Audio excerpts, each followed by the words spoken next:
is the man we supposed to vote.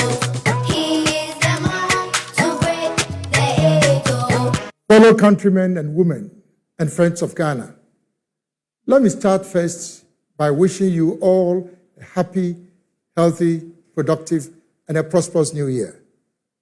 Secondly, I wish to express formally my profound gratitude to His Excellency the President for the opportunity given me to serve the good people of Ghana in his administration over the last 6 years, and for graciously accepting my resignation as Cabinet Minister responsible for trade and industry with effect from the 16th of January 2023.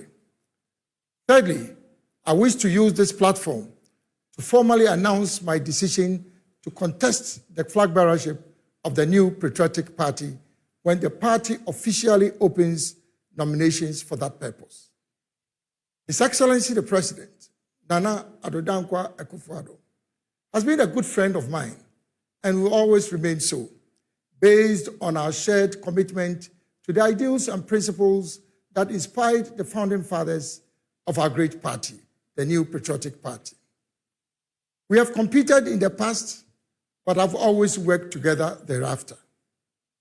The President has laid a strong foundation for the socio-economic development of our country, although I believe there are things that could have been done differently. My vision is to build a superstructure on this foundation that will bring prosperity to our nation. The pre-COVID-19 performance of our economy, the flagship programs including the Free SHS, the One District, One Factory initiative, the Planting for Food and Jobs program, the Agenda 111 project, and the COVID-19 response initiatives are all testimony of the strong leadership that the President has provided over the last 6 years.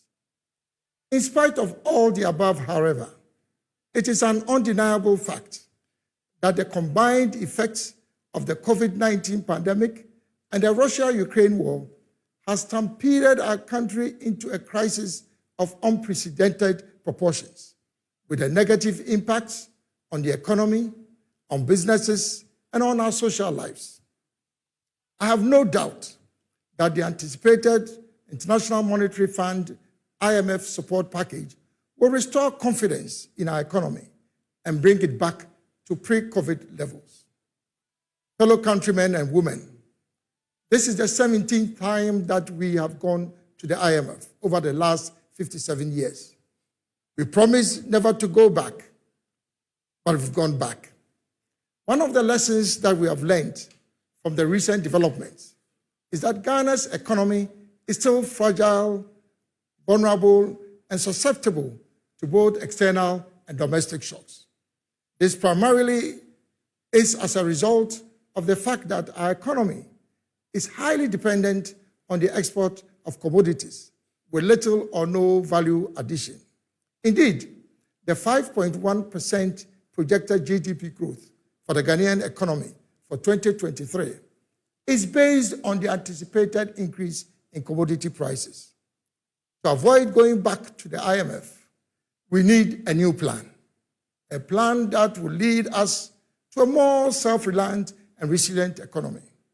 That plan must move Ghana from stability and growth to transformation. Fellow countrymen and women, if by the will of God and through your goodwill, I'm voted first as the flag bearer of the NPP and subsequently as President of the Republic in the next general elections, I will become the transformational leader of our time, who will build on the foundations that have been laid by successive leaders of our nation over the last 65 years. To achieve this strategic goal of transforming our dear country to become the shining star of the new Africa, I will, as President, launch and lead the execution of the Great Transformational Plan, GTP of Ghana, which will span the period 2025 to 2030. The post-COVID economic recovery program currently being implemented with the anticipated support from the IMF from 2023 to 2025 will be a transitional economic program leading to the rollout of this great transformational plan. Countrymen and women, before I proceed to provide a brief insight into the key elements of this great transformational plan, 7 critical considerations will need to be taken into account to guarantee the success of the plan. First, the primacy of the private sector in our national development agenda. The private sector, both domestic and foreign, formal and informal, has to be at the center of our transformational agenda. The government's focus must be to facilitate the process of making our private sector competitive by creating an enabling environment for businesses. 2, attitude to work and enforcement of discipline. We as a people should appreciate the need for discipline in all spheres of our national lives and change our attitude to work. Whether you are working for the private sector or for government, as a worker, you are not doing a favor to your employer. It is your duty to ensure that you earn your living from the efforts of your labor. 3, corruption and petty theft or thievery, particularly from the public purse, deny our country the benefits of utilizing its tax revenue and other resources for the development of our country. 4, the arrogance of power has been a major obstruction to progress in our country.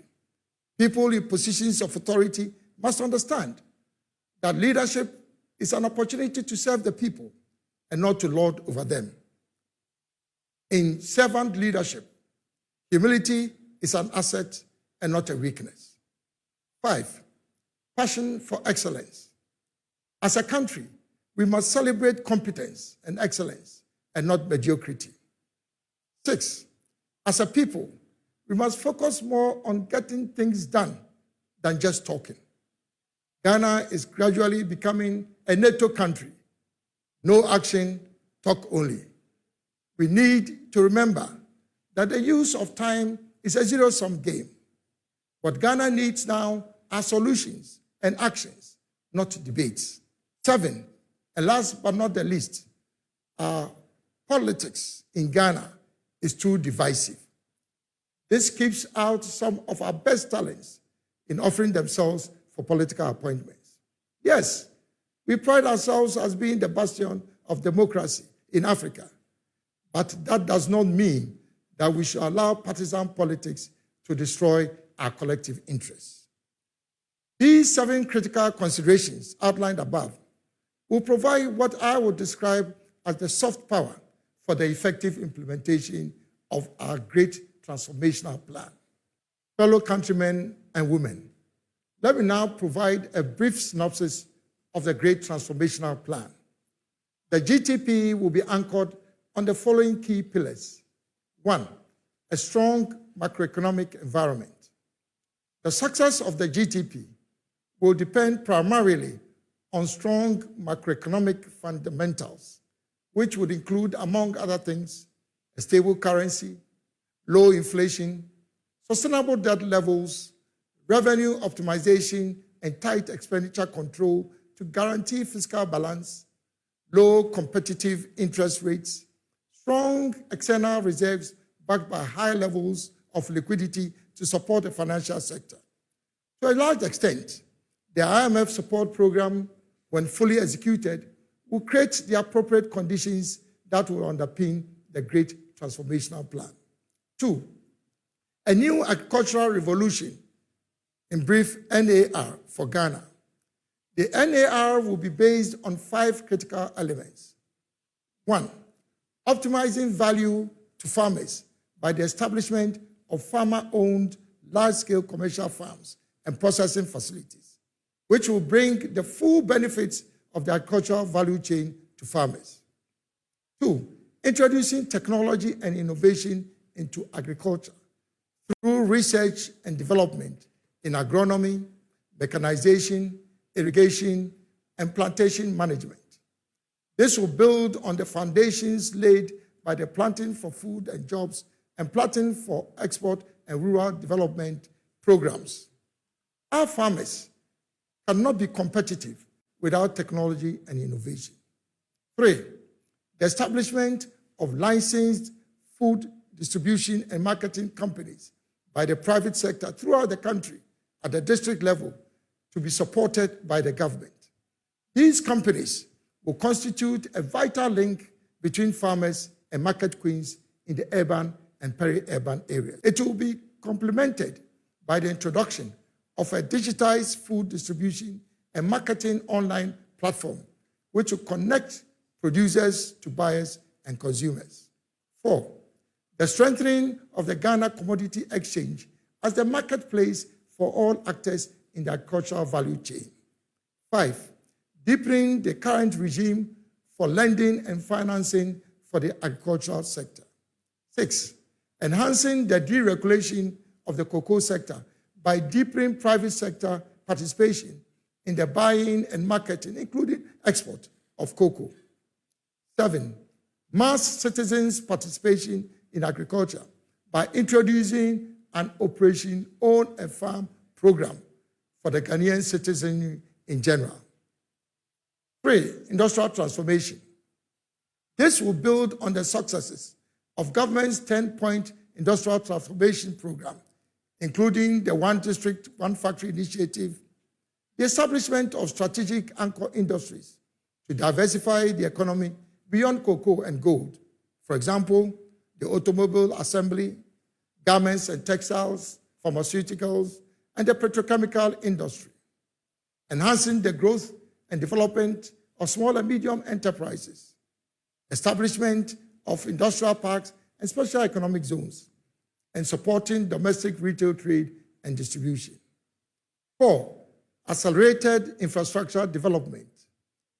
Promoting private sector financing for public infrastructure such as roads, railways, ports and harbors, water supply systems, public housing, etc., which will reduce government's exposure to the financing of such infrastructure projects. 5, digital mainstreaming. Digitalization will be mainstreamed in all government and public sector activities, building on the current work led by the Ministry of Communication and Digitalization. 6, energy security and diversification. Greater emphasis to be placed on developing renewable sources of energy by fast-tracking the execution of government's energy transition strategy, including but not limited to nuclear and hydrogen energy.